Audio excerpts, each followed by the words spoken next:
all you. Great. Well, thank you everybody for joining us, and for those that may see the recording as well. My name is Evin Giglio. I'm the head volleyball coach at Wentworth Institute of Technology in Boston, Massachusetts. I coach both the men and the women. I've been there for now 9 years.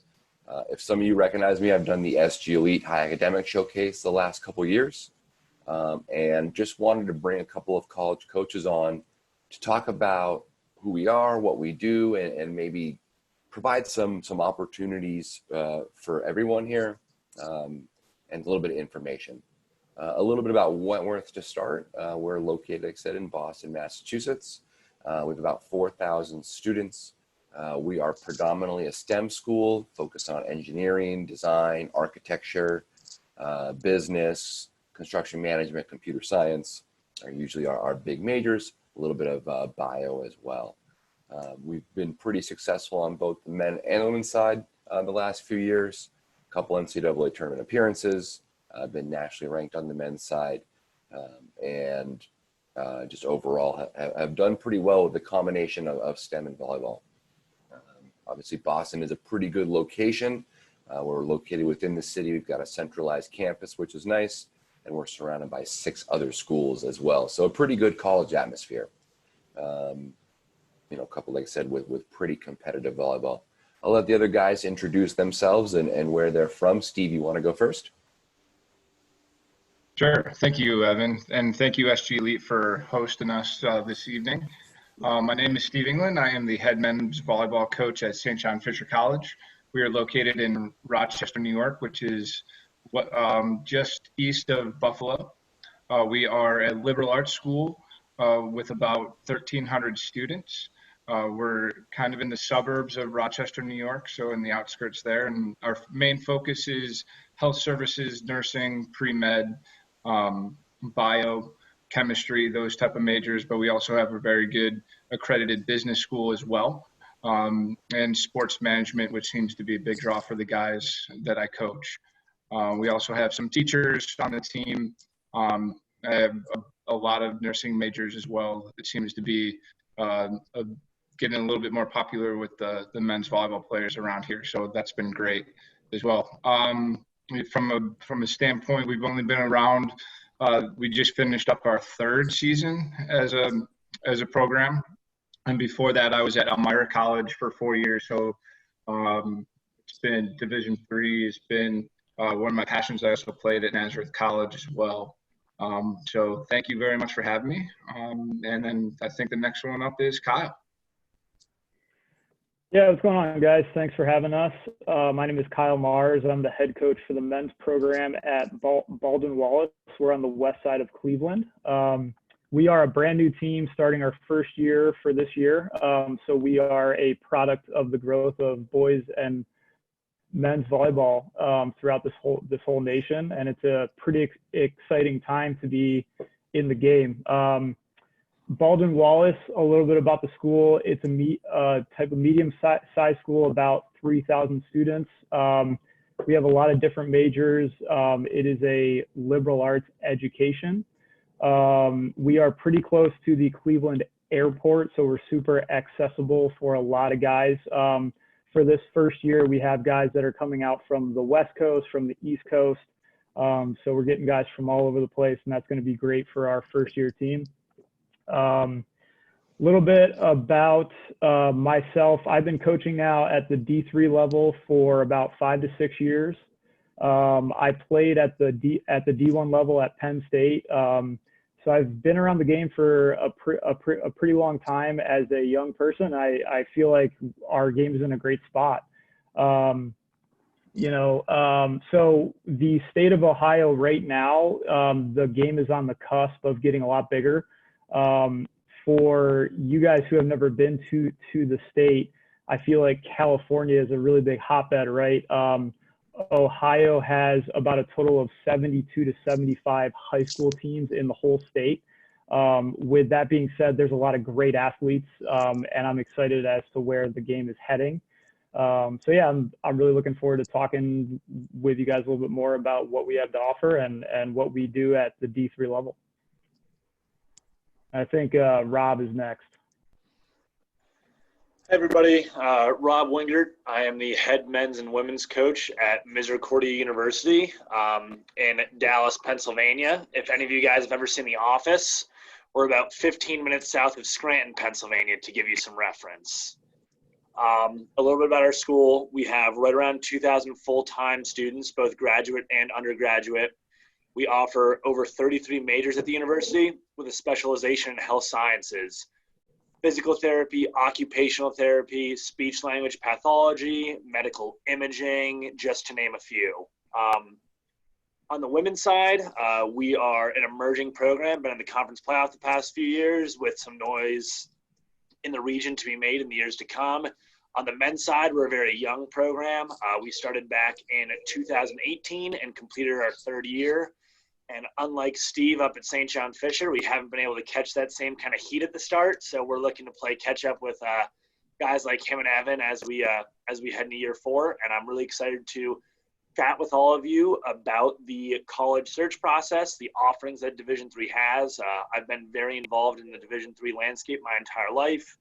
Growing up, my dad was a collegiate soccer coach. I played at Division III level. I've represented Division III student athletes, and now I'm coaching Division III volleyball. So Division III experience is something I'm really passionate about, something I'm excited to share with all of you tonight. So that leaves, yeah. I was going to say, that leaves me left. My name is Scott Reslow. I'm the head men's volleyball coach at Johnson & Wales University. We're located in Providence, Rhode Island, the smallest state in the union. And we have a two-pronged thing going on. We have one side of the house, which is all about culinary arts, nutrition, and then the other side is the business side, the technology side, the bio, criminal justice. I mean, we got a whole plethora of things for you. We're a mid to large school, roughly 6,000 to 8,000 people, depending on the year. And I'm going into my 13th season as the skipper there. It's an interesting dynamic, as you'll learn throughout the talk, because Evan's in my conference and we have a lot of fun together. We've been a national competitor for the last 5 years, pretty solidly. It's been an interesting ride, man, because when I started, we were something else, and we've slowly but surely built ourselves into a tough out, no matter who you play. And we're in a conference that's very good, so it's one of those things where it's a good level every night, and it's a lot of fun. So looking forward to chatting with everybody, and as always, I love hanging out with these group of coaches. Really nice fellows, so we should learn a lot. Thanks, guys. All the coaches on the call here have played college sports. All of us volleyball. Reslow played basketball in college, and a lot of us have also spent time at the Division I level, either as players or coaches. And also both Steve and Kyle have experience coaching college women as well. So I think that we've got, a lot to offer, both as former players and coaches of both men and women. We've got a lot of different backgrounds, and we've seen a lot of really, really good volleyball.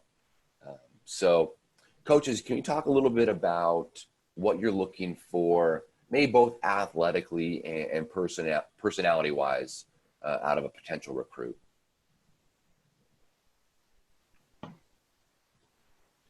I think for what I'm looking for is a team-oriented individual that has a passion for the game and is willing to learn. We talk a lot about the growth mindset. We're a gold medal squared program here at St. John Fisher, and I spent a lot of time at the University of Washington working with Coach McLaughlin and Coach Cook out there. So we're looking for somebody that's going to be team first. And then, also looking for somebody that's going to be athletically looking to play, compete with top 15 schools in our division.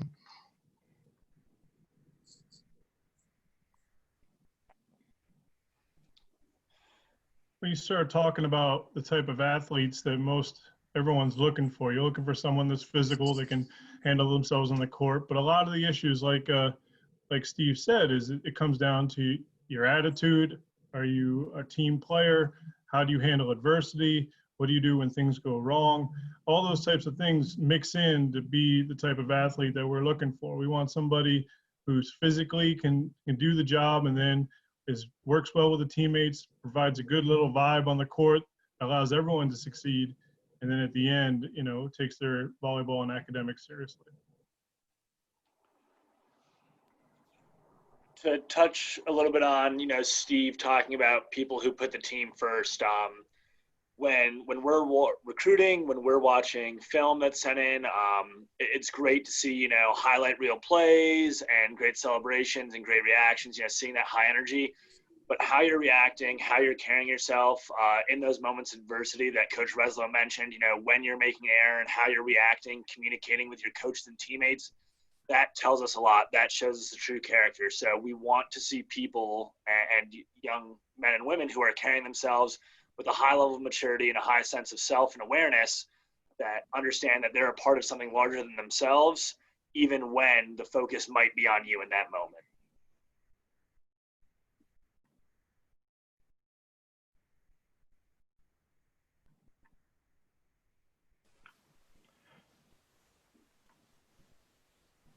Cal, anything to add, or should we move on here? No, I think that's good. The way that I phrase it with our guys, I think what Rob said was spot on, and I think we all have a similar feel for what we're trying to look for. I phrase it in two different things. We can all see the technical skills, right? If I see a girl playing club volleyball who's 6'1", and can touch close to 10 feet and has a range of shots and can pass well, that's pretty easy to spot. What makes a difference in maybe a good player versus an all-American player is personal skills. Are you able to react well when things are going wrong? Are you able to make the people around you better players as well? Things like that. And that's what us as coaches really want to dive deep into when we're in the recruiting process. And that takes a lot of time to get to know you guys and to talk on the phone and coming on a campus visit and stuff like that. That's the whole purpose of all that stuff, on top of, just trying to make sure that you feel like the school is a good fit as well. So, but yeah, it's all good stuff. Great. Steve, you got the next question? Yeah, I was wondering what, as coaches, are you looking for when someone is sending you guys film or highlight videos and things like that? So I can start on this one. What we're looking for, if you're going to make a highlight film, and I think every coach may be looking for something different. There's some coaches that want a highlight film. There's some that want the whole game, right? For me personally, I like the highlight film. What it does for me is it is a doorway to, do I need to come and see this kid play live or not? And that's the whole purpose of it. But if you are going to send a highlight film, I would try to stay away from getting caught up into the lightning bolts and the here I am in a circle and things like that. Just tell us what your jersey number is, what spot that you play, maybe what game it was, what date it was, and so on and so forth, and just let the film ride, right? And then I think the best way to do it is to split it up into skills. Just because you are a middle, I don't need to see 3 minutes straight of you hitting one balls. I also want to know if you can serve well. I want to know if you can go back there and get a dig. Some things like that. I think the most valuable players at this level are all skills players, guys or girls that can do everything well, as much as possible, right? So that's what I try to look for, but I just want to make it clear, and I think a lot of the other coaches would say the same thing. It's definitely a window to say, I need to come and watch this person play live. Because things look different in a live game. You get to see the good and the bad. Yeah, I think Kyle's talking about traveling. Maybe there's a misconception that smaller schools don't travel. We're all at nationals, and we've got assistants at other places. I had an assistant. I went to Las Vegas this year on the women's side while my assistant was in Kansas City, so we cover kind of a large group. I think maybe now is a little bit tougher than ever to obviously see people play because there's just not as much of it happening. So if you have full game film, especially with certain positions, maybe a libero or setter, I might be a little more apt to watch a full game film just so I can see what we look like in system and out of system, because, those things obviously a little more prevalent at those positions. And there's not as many opportunities right now to see people play live. If you're playing club, you have film. Maybe your parents didn't film, but every single court I go to has 37 video cameras on it. Like someone in that club, someone you played against, there's got to be film somewhere. Like it's just like it's not a thing anymore not to have it. So you should be able to get access, even if you've got to, like I said, ask your teammates' parents. If you played against somebody on another club who you're friends with, and hey, can you send me that link? YouTube has made coaches' life a lot easier, in terms of being able to see film, right? If I'm really interested in you and you're from California, I live in Boston, I can't just fly out there and be there in 2 days. It takes a little bit of prep. So, it's certainly a really good resource for both coaches and players. Yeah, to touch a little bit on what Evan talked about at the start of his point, film is really prevalent right now. We don't know when our next in-person events are going to be. We're not going to know what they look like.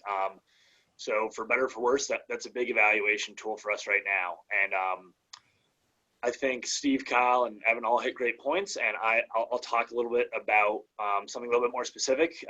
Being a former setter myself, what I look for on my setters' films. Number one, I love to see full sets. If you can send me a full set of a match where you think you played well, that is what I want to see. Because even if you play great, there's going to be some moments where you're tested, where you have to extend rallies, where you have to extend the 3-pass and do a couple different things I'm looking for. And it's a great test of how you can make your teammates better.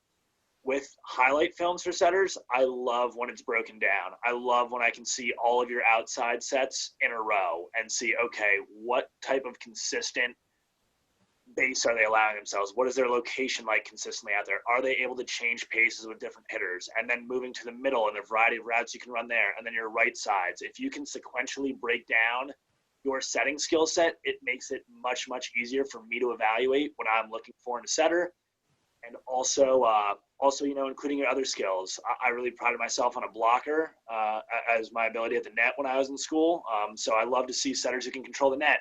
I love to see setters who can play defense, setters who can make a difference from the service line. So don't be afraid to include those things. And if I were to give my one pet peeve of highlight films, we don't need to see 90 seconds of you serving. I like to see, the couple different serves you have, but I don't need to see the 36 aces you collected at your recent tournament. As long as I have a good idea of what your serve looks like, we're good to go. 1 or 2 of each. I'm with Coach Wingert. I like the one set idea. I think that's a big deal. I think give me one set. Give me against the best competition you've seen. Like I want to see you play against the best and how you act during the whole situation. I love the way Coach broke it down. Those are very important parts. I would love to see all that stuff. But at the end of the day, circling back to the first question where how you handle adversity is very important. And I think, if you're the type of player where I'm watching a full set and something goes wrong and you're able to gather your teammates together and quickly turn the page and get back to business and play at a high level, that's super attractive. Another point that could help with recruiting videos. We're talking about pet peeves. I just want to say, don't speed your video up.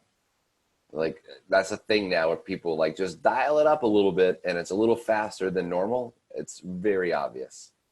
So if anybody's done that, probably best to shy away from it. Yeah, I have I'm going to add a little bit to this on a different perspective. Not really perspective, but you don't have to go out and buy these recruiting services that are going to show up on NCSA or these other websites like that.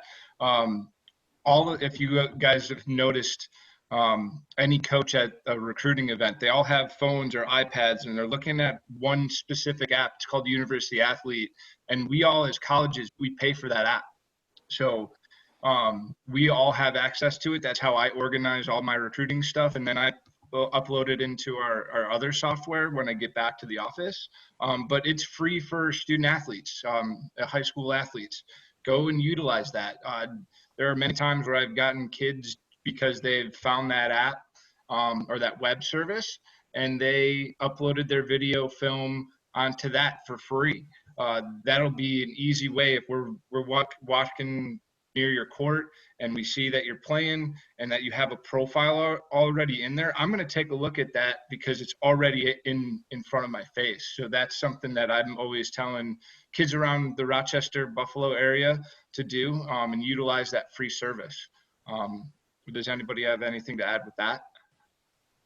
Yeah, I'll add something that we can transition. Something that I've seen recently that I would stay away from. I've seen a lot of guys send me film of them and a coach in a gym by themselves doing some beach hitting or like something like that. What we're really trying to look for is how you do in competition versus another team, preferably a high-level team. So I would stay away from those skills videos. And I don't know if the SG coaches would say something different. And I don't know how it goes on the girl side of things too. But that's something I'm not really looking for. And I don't know if anyone else can say the same. But yeah, if we're good with that topic, do you want to move on to the next thing? Yeah, go ahead, Kyle. Okay, so I think the next question I want to talk about is take us through what your schedule looks like and the time that you spend in your sport throughout the year. And I think something that may be useful to a lot of the players too is the difference between D1 and D3. And I know that we have a lot of people here who have spent time at both. So yeah, take that away. I'll go ahead and start. I think that if you're going to decide to be a college athlete, no matter what level you're going to play, it's going to be a time commitment, right? And you've got to be committed to understanding that if you're going to want to excel and you're going to want to do well and you want to be in the game, you're going to have to work hard because there's really, really talented teams at every single level. And there's really talented athletes everywhere. So regardless of if you're looking at Division I versus Division III, or JUCO. I played junior college volleyball at Moore Park College. We had to work really hard. We had some 6 a.m. practices. I still, in my mind, it was awful. I hated it. So you're going to have to work hard no matter where you are if you want to be successful because there's so many talented people. I think, we're talking about in-season Division I versus Division III. I think maybe our seasons are just a little bit shorter, but we're still going to be doing volleyball related activities, whether it's playing, practice, or lifting 6 days a week in season. Again, our season might be a little bit shorter, but at the same time, you're still going to have to make a long commitment. So, like the in-season, I think, looks pretty similar across most divisions. Yeah, I would definitely agree, Evan. And I think one thing that Division III specifically has a big advantage with is when you look at the off season, you get to build what you want your experience to look like. If you want to go study abroad, that's always an opportunity for Division III student athletes. If you're someone who is really dedicated to your sport and you want to put the time in every day, that's your choice, and you can build out what that experience looks like. I know on our campus, our guys, our girls are getting together 2 to 3 times a week to play in open gyms. They're lifting 2 to 3 times a week before our non-traditional segment starts. And we have had kids who've taken the advantage of study abroad in London, in Italy, and they get to experience what they want. I think that's a huge advantage of that Division III model is whatever you're looking to gain from that college experience, you can build. You want to be academically committed? Great. You want to be athletically successful? Great. You want to experience everything your college has to offer? Great. All those opportunities are there for you, and you get to choose your own path. And what goes with that, very well said, is there's also the flip side of that, which means you're going to be responsible for doing your stuff. Like there's not a lot of hand holding at the college level. So when you get here, we give the expectations out. We let everyone know what we're trying to accomplish. And then, unlike other situations where there's a lot of, things that are on top of you to make sure that it gets done, we only have in season and out of season. And out of season, you got to do your thing on your own. So you have to be self-motivated and understand that, it's not going to be this pressure cooker where we're asking all the time and making sure things are happening. It's here's the program, get after it and do what needs to be done. And I know I'm not going to speak for everybody, but I know that the physicality is such a big, big deal. And that's what a lot of our prep is lifting weights, getting ready for the 30, 35 matches we're going to play over 14 weeks with 6 days of playing. And I mean, your body has to be physically able to do that. So the lifting aspect and being self-motivated and advocating for yourself is highly important. I think that all is really great, guys. The Division III mission is that you're a student first and athlete second, and that you're going to go be a professional in something else. There are opportunities to play volleyball, semi-pro or professionally, but those aren't as great as some other sports when you're playing at Division I level or other Olympic sports. So we're really academically focused, and people choose St. John Fisher and the other schools with these coaches for their major specifically. So there's opportunities to play at all of these colleges based on what your academic interests are. So my suggestion is to really find what you're interested in, and it doesn't have to be the end all be all. I've, so many times over the course of my coaching career, student athletes have changed majors all the time. But in terms of our time commitment, it is a little bit different for every coach. I know that Evin will do his non-traditional season right off the bat when his guys get on campus. We wait a little bit. So those first 6 weeks of classes, our guys are lifting with a training group a strength and conditioning group that we have outsourced through the college. So they come in and work with our guys, and the guys are playing pickup or they're playing grass outside when the weather is nice for those first 6 weeks. And then we get 15 days of non-traditional practices, and we usually start that up in October, and then one competition date, which we've hosted the last 3 years, which has been great. And then the guys go home for their Christmas break or winter break in December, and then we come back in January, and we're in season pretty much the entire semester. Hopefully, we're going to the end of April. That means that we're doing some good things in the NCAA tournament. That's the goal. And then after the second semester is done, it's we have an online app right now that our guys are working with their strength and conditioning coaches with, and they're doing their Zoom meetings. I'm sure that you guys are very familiar with that. But that's how our schedule kind of plays itself out. Rob, you want to share your screen of you got a little chart for us? Put us in a visual. Yeah, I have a chart of kind of what your season looks like for our men. So if you guys want to take a screenshot or take a picture, it'll give you a pretty good idea of what the year technically looks like, and it's a lot of what Coach England just talked about. So let me see if the screen sharing is enabled here. I don't have it quite yet, but once I do, I can pop that on. Yeah, Trent, if you want to. And on the women's side, I'll just talk while Rob's getting that ready. On the women's side, it's basically just flipped, right? We're going to start our season 2 weeks before school starts, move in, do 2-a-day practices, and then the season rolls until November. Then you get your winter break. And then when you come back your second semester, that's when a lot of lifts happen, and then the non-traditional season sometime in March, April, just depending on each school. Maybe May, June. There you go. Yeah, so like Evin talked about, this is flipped for the women, but this is just kind of what it looks like for the men. So in the fall, you have that non-traditional segment. We host our 15 practices over 4 weeks. We get 1 day to competition, whether you play 3 full matches, a tournament with 15 sets, it could be either one. And you also have your opening gyms, your strength and conditioning. And I know a lot of schools that have both men's and women's programs, you support each other, you're working those matches. During the winter and summer breaks, I would say all of our programs are dispersing seasonal workout packets and encouraging our kids to get out and play, get touches on the ball. Beach is obviously really popular out where you guys are at.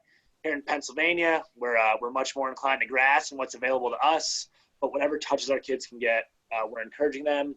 And then our official season in the spring usually is early January till early April for us. Steve and Evin are definitely going until later April, but I've got to keep our expectations realistic. And we have that same 6-day-a-week schedule, practice, strength and conditioning, film, and we normally get about 32 to 36 matches in during our year.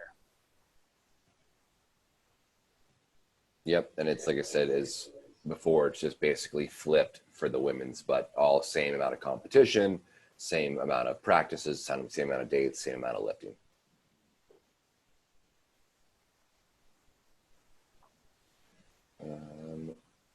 Scott, you want to ask the next question?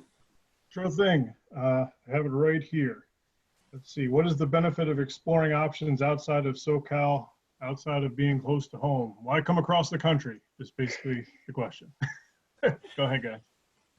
Well, I guess I'll start since I did it. I grew up about probably less than an hour away from SG Elite.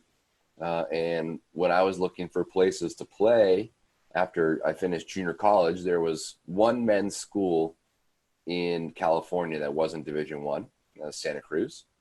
And UCLA was not going to give me a call. I just knew that's probably not where I was going to go. So I started looking at other options, and I found a home at a place called Springfield College. It's in Western Massachusetts. It's where basketball was invented. And it ended up being a really, really good opportunity for me to just kind of get away from home and meet people from, places that I had never heard of or never seen, while still playing really good volleyball. And I think that, in California especially, it's so competitive, right? There's so many good athletes. There's so many good volleyball players. You're used to a really, really high level of competition. And I think that translates really well into the college game, because you guys understand what it takes to make the team at SG Elite, right? To start on your high school program, to struggle and see people that are better than you. So I think that really helps at the next level, kind of understand, making sure you understand what it takes to play at the college level. So there's a lot of really good volleyball and a lot of really good opportunities that aren't an hour away. Gives you some different perspective and helps you meet new people and see new things. Yeah, I think to piggyback off that, this question is great for the climate that we're all in right now. What it allows you to do is get out and seek to understand what's out there in our own nation. And I think, that's the biggest thing. The way that we do business in Cleveland is different from Los Angeles, and the college experience is different out here than out there. And you're going to meet a lot of people with some different ideals than you would in Southern California. I think, to talk about myself a little bit, I think the best thing in my 29 years was I've lived and I've been in a lot of different places. I was born out in Portland, Oregon. I lived in New York for 12 years.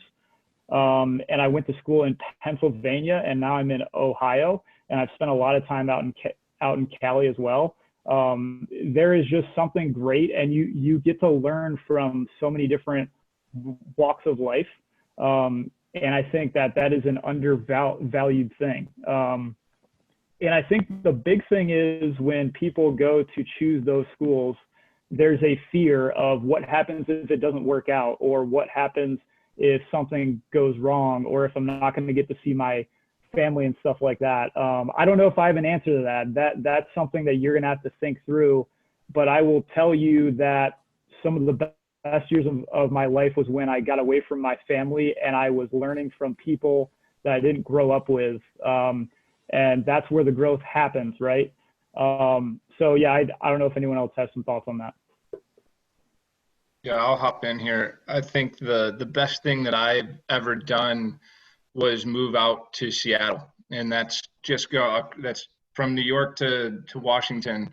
That's across the country, and that was probably the most important thing I've ever done in my life, in terms of growing as a young adult and just gaining a bigger worldview. I spent most of my life in Rochester before that, and obviously I've come back to Rochester because this is home. But I wouldn't be the man I am today without the experiences I had, growing up fast and just being by yourself and learning how to defend for yourself without having those safety nets. It's a scary risk, but at the same time, it was probably the most growth I've ever done in my life. There's no question that it takes an adventurous spirit to go across the country to spend 4 years in college and play volleyball. It's not something that is real easy to just jump into. It takes planning, it takes a real good thought on it. But the advantages and the opportunities that come from that, from taking that risk and going out and learning from different people, learning from the situation, learning how to deal with problems on your own is so valuable. And the amount of volleyball opportunities in the Northeast is really amazing. There's many places to play. There's many opportunities. There's a lot of cool stuff to be done. So, at the end of the day, like we tell guys, California, Hawaii, Puerto Rico, those are all places we recruit from. Like that place isn't going anywhere. That'll always be home and that'll always be a place you can go back to. But while you're in the prime of your life athletically and academically, come challenge yourself somewhere completely different and make your mark on the program. I think Scott hits the nail on his head with that last sentence, making your mark in a program. So many of you have the chance to be trailblazers at whatever school you land at. If you stay close to home, if you make that safe, easy decision, you might be caught up in the thick of everything. But if you are willing to step outside your comfort zone and head to somewhere different, you have the chance to make your name for yourself in a great way and really trailblaze and create a path for those to follow and for those who follow you and leave a little bit of a legacy behind, which is a really unique opportunity that a lot of people don't get the chance to do. Awesome. Rob, you want to finish up here with the questions and we can take some from the audience if they have any? Of course. So coaches, the last thing, that would be a great piece of information is what are you looking for prospects to do right now to advance through the recruiting process with you and, keep things moving forward with the amount of limitations that we're facing. So what can they be doing at this time? Talk to me. I mean, it's all about communication. I was going to say during the video segment, one of the things I wanted to add was, don't be shy about sending your tape out, man. We're starving. We're all starving and looking for good people. We all want to see it. We all want to see you play. We all want to talk with you. We all want to learn more about you, and we all want you to be involved and hopefully choose our schools. So, I mean, it's a market right now for you that's so open with opportunities. For the communication aspect, we want to see you play. We want to see your tape. We want to talk with you. We want to learn a little bit more about you, and then at the end of the day, see where we're at.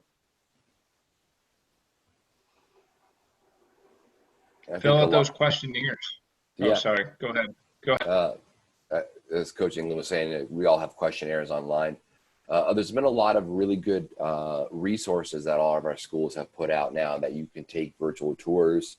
You can sign up for virtual Q&As with our admissions departments and get a better sense of what all of our schools do academically. So even though obviously you can't go visit places, you can probably get a really good sense of a lot of different schools by doing these virtual Q&As. So it's just another resource for you to take advantage when we're all, able, kind of stuck at home and not able to do quite as much traveling. Yeah, I would agree. I think all of the schools right now with the limitations that we can have with visitors, we at St. John Fisher, we're putting out virtual tours. We're having different informational sessions on what academic majors we have, and they're doing those weekly. So it's been something that we've been pushing our recruits to at least take a look at it. If St. John Fisher seems to be something that you might be interested in for the next level. From the recruiting piece for me, the easiest way to get in front of me is filling out the questionnaire and adding your video to that, or sending me an email. Both of those are logged into my campus email. I'm gonna get those on my phone. I'll get those when I'm working right up, and I'll take a look at everybody that sends an email or fills out a questionnaire for sure. Yeah, I think another thing to add to that too, it sounds simple, but get to know yourself and what you want. And I think it's one thing for people to come into college, maybe they don't know what they want to study or what they want to do for their whole life. That's normal. But you can start to talk with yourself about, what do I want from a school? What do I want from a coach? What does my ideal team look like? These are all things that you can identify right now. And you can make those campus type of visits and say, this school is not a fit, or this is what I envisioned a school being like. And you get to see those fits right off the bat. But start to think about what you feel is a fit from a volleyball standpoint, from an academic standpoint, and from a personal standpoint too.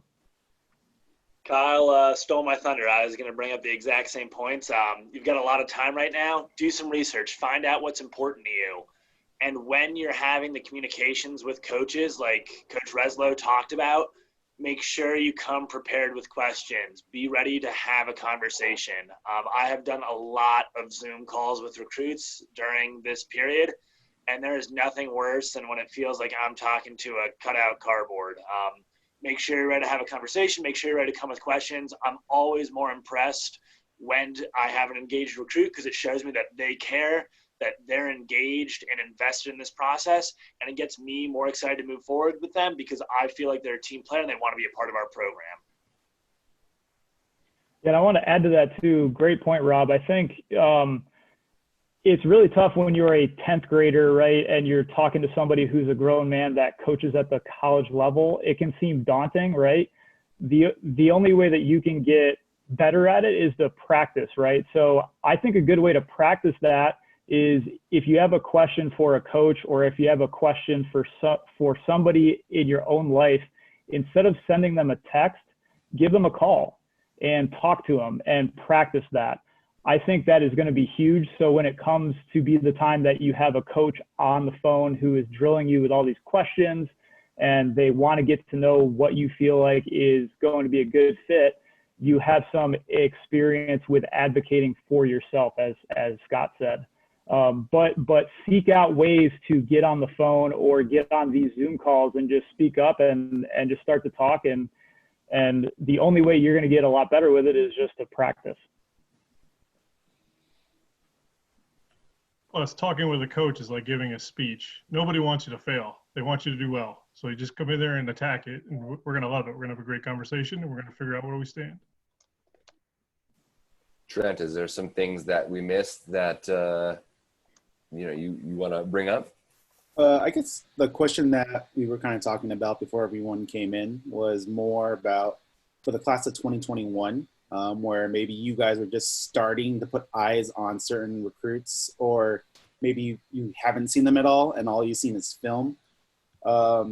With the situation that we're in, and maybe potential, different university rules in terms of if you can go off campus to recruit during the fall, or even if there are going to be, boys tournaments in the fall, or even if there's going to be girls high school, how would that affect the class of 21 in terms of the application process? Which of you guys have rolling applications? Which of you have hard deadlines in terms of, if I have to apply by November or December of a certain, for a certain school, how does that change your evaluation of the recruit? And so. Sure. So, I think most people's admissions have gone a little more relaxed.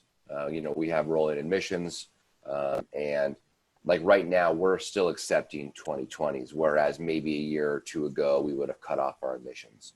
So I think that's going to roll over into 2021, is that admissions departments in general are going to be a little bit more relaxed.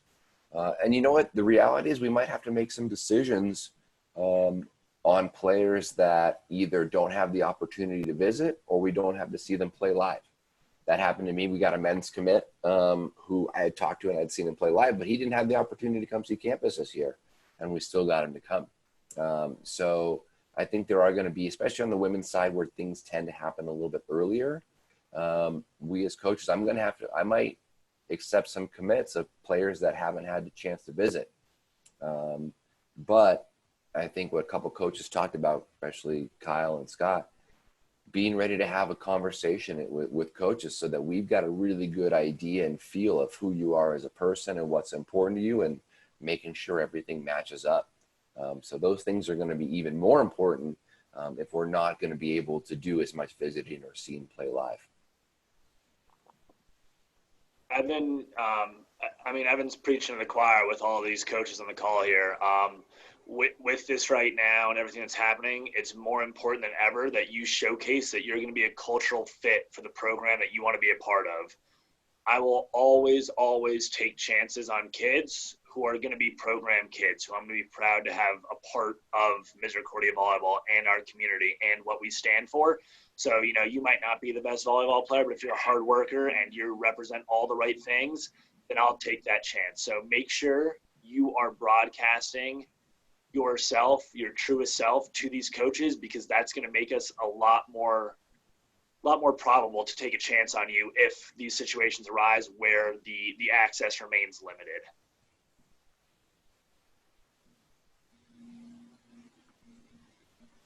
JWU is rolling admissions, and I think Coach Evin was right.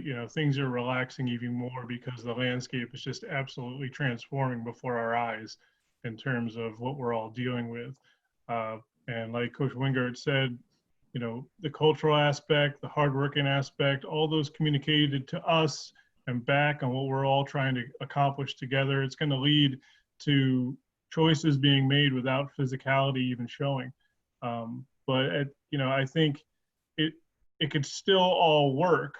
It's just the communication and the openness of what we're all trying to accomplish has to be there on both sides of the table. And generally, I think we're all sort of growing towards that direction. Yeah, I would agree. I think that it's a great question to kind of breach right now, because we're all wondering and we're all having those same questions as well. For St. John Fisher, we're also rolling admissions, but I know for the higher academics like your Vassars and MITs, those would be good questions to ask if you're really looking for a higher academic school, one of those elite programs in the country. Those are good conversations to have when you're talking with the coach, either email or a Zoom or a phone call. Being prepared with those questions will go a long way, so you guys know what that process entails. I know for us, we have a Common App where you can add us to the list of those schools that you're looking at, and that I believe opens up September 1st for us, the Common App, so you can apply. And then there's also priors. They're doing their financial aid reviews a little bit earlier than they have when I first started coaching. So that's also something to look into from a financial aid perspective. If you want to know what your aid is going to be, filling out the prior FAFSA will help out a ton. And then I think every school is required to have a cost calculator, a price cost calculator for every school, and how your academics and your SAT or ACT scores, your GPA, all factor into what the base price of that college is going to be for you. Yeah, Common App is huge. So what that is you can fill that out once and then send it to up to 10 schools, I think it is. So that just makes your life a lot easier. Instead of filling out 10 different ones, you can fill out one and send it to all the schools that you want to. I tell all of our recruits that that's what they need to do. We are going to welcome the fact that they're going to try to look at a lot of schools, right? Like that's going to happen because you guys want to make sure that you're going to get the best fit. But I would say the Common App is definitely something if you haven't checked that out yet and you're a 2021 person, I would definitely go ahead and just check that out and start to fill it out.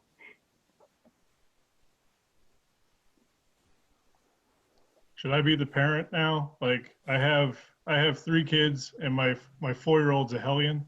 But just to piggyback off of what Kyle said, not only will you apply, you should apply to as many schools as possible. You should get as many financial sheets in front of you as possible. Right now, every university is looking for people and they want you to come to their school.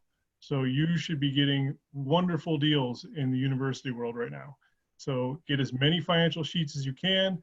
And then what you do is you start mixing and matching and finding out your best offer and then start playing it against each other, because college is expensive no matter where you're looking. And at the end of the day, like I think we talked about, circling back a little bit, you should be getting what you want. You should be getting exactly what you want, especially in this environment. And now I'll stop being the old man. Evan, I've got to hop off, so I just Yep. want to thank everyone for my time. My contact information is in the chat. If you guys have any questions for me about Misericordia or about the recruiting landscape at large, I'd be more than happy to help you out. And I appreciate you taking the time, and I hope this was helpful for all. Thanks, Rob. Trent, any other things that we haven't talked about that you want to cover, or if anybody else in the chat has questions, happy to answer as well. Maybe just first communication to you guys. Like, how would you prefer your emails? Because, it's going to vary by coach and vary by division. But normally, like when they say you're dealing with D1 coaches, it needs to be short, straight to the point, because they're getting hundreds, maybe thousands of emails from recruits. But that's kind of changed during quarantine, where every single coach is at their computer and they're able to respond to like probably 90% of their emails now versus being on the road recruiting. For D3, what would be the perfect type of first communication email out to you guys? Yeah, I don't think you need to alter your emails too much between divisions. I think you just you're going to include most of the same stuff, right? I don't want to read a 9-page diatribe of, what you did when you were 6 years old up until every step until today, right? The high points of your experience, what you're interested in, what you're looking for. Obviously film. I think if you send a long email and it's got a lot of great information, but there's no film in it, that's going to be the first question we're going to ask back. Like, hey, you seem like a great fit in terms on paper, but let's take a look at what you can do athletically, because we got to make sure that both are a fit, right? We want you to be a really good fit for what we're doing academic-wise. That's really, really important. But we also want to try to win some games as well and be competitive. So I think we've got to make sure that both of those things are included. Standard stuff, video link, major, what has attracted you to Johnson & Wales? Show me you've done a little bit of research on JWU. And then also, when can I see you play? And I know that's sort of weird right now because of the situation, but generally, all right, I'm going to be playing at nationals. I'm going to be playing at this, I'm going to be playing at that. So there's a place and a time that I can come and see you if I have the opportunity to, or I can afford it based on budgetary reasons. But standard stuff. And again, that video link is gigantic because you can tell me a lot of cool things, but if I can't see you play, it's difficult to make any sort of a judgment.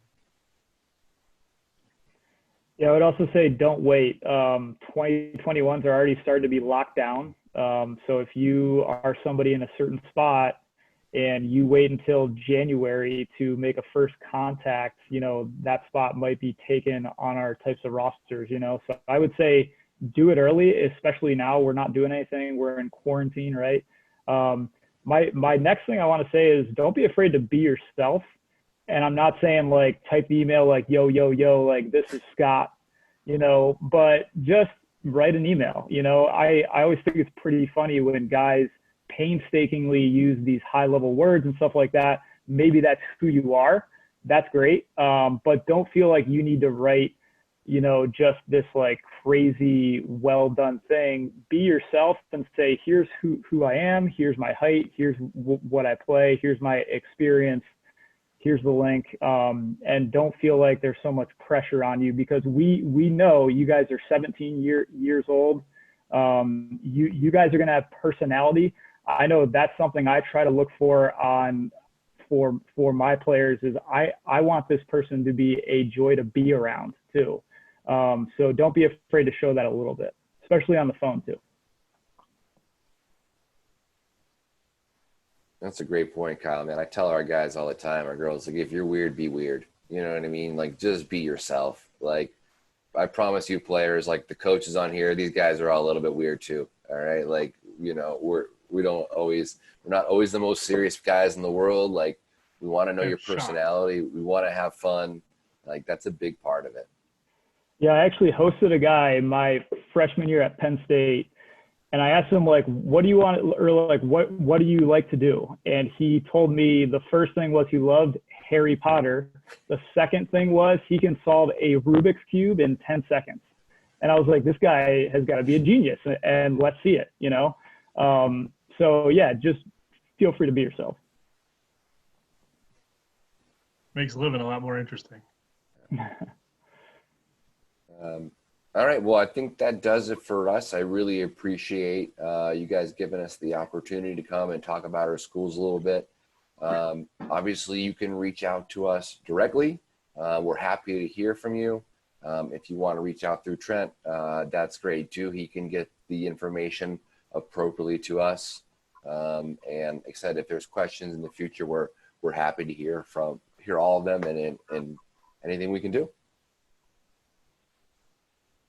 I'll put our email again into the chat. So if you want to contact any of the coaches, I think Coach England just put his in there. Yeah. So I'm going to try to get my 4-year-old to sleep, and that's going to be not pleasant. So good luck. Good luck, guys. Take it easy, guys. Night.